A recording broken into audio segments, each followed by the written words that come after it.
Oh, hi there. I bet you're wondering, how do I start an independent insurance agency? Well, I've worked with MIAA for several years and have started over 50 insurance agencies, and there's a few simple steps that you can take to make sure that your agency is set up correctly and to be successful.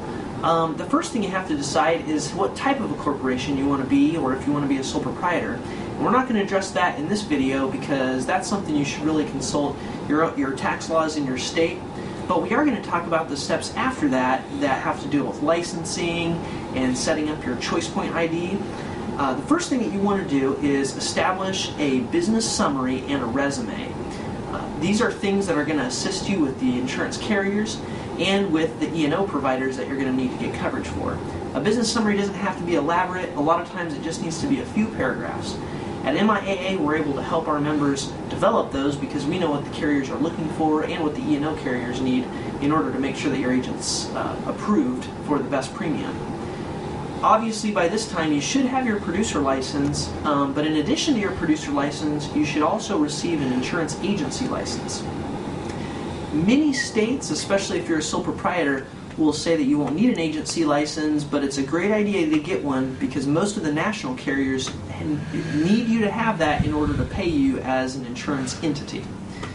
Finally, after you've established your resume, business summary, and your agency and producer licenses, you're going to need to apply for errors and omissions coverage for your agency. There are several vendors that do that based on your level of expertise and your experience. There's a wide range of companies and premiums. We also help guide our new members that join MIAA and the various carriers. We help them with the applications and sending them to the different companies. But that is going to be your next step in setting up your insurance agency. Once the E&O is established, then you're going to need to set up a sweep and an operating account for your insurance agency.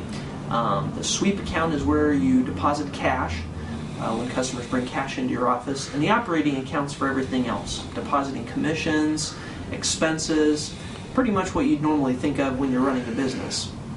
After the sweep and operating account, you're obviously by this time going to want to have an established email and phone number that you're going to be able to put down on the carrier applications.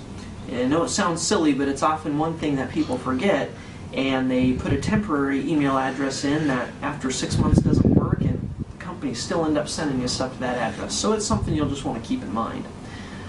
You'll also, along with that, want to create a fax number that has a caller ID number with your agency name on it. I'll touch on that in a minute and why it's so important. But at this point, you can start filling out the company paperwork for the different insurance carriers. What we do is help our members get set up with insurance carriers with lower volume commitments, and we have partnerships with those carriers so that they can receive higher commissions and incentives because as you may find, it's difficult to qualify for the insurance carriers that are really competitive in your area. And this is where we really shine, where we help our members, not just in the beginning phases, but long term when they grow their agencies larger and start to really see the benefit of that increased compensation. After the carrier paperwork is sent off, you're going to need to apply for your LexisNexis Node ID.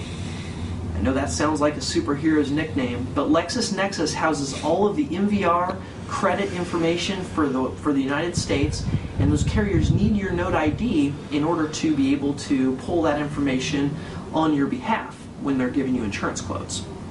Now, here's where the tricky part comes in. A lot of times, LexisNexis, or ChoicePoint, as it's also referred to, needs you to have a sponsoring insurance carrier in order to get the Node ID.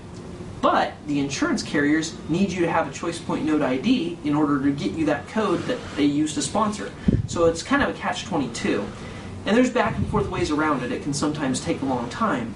But another thing that we will help you with at MIAA is we will give you a sponsorship code right away, so that way your Node ID isn't delayed and it can save months on the process. So that's another way that we can also help in getting you set up. But the point of this video is to kind of help you understand the different steps that you need in order to start up an insurance agency.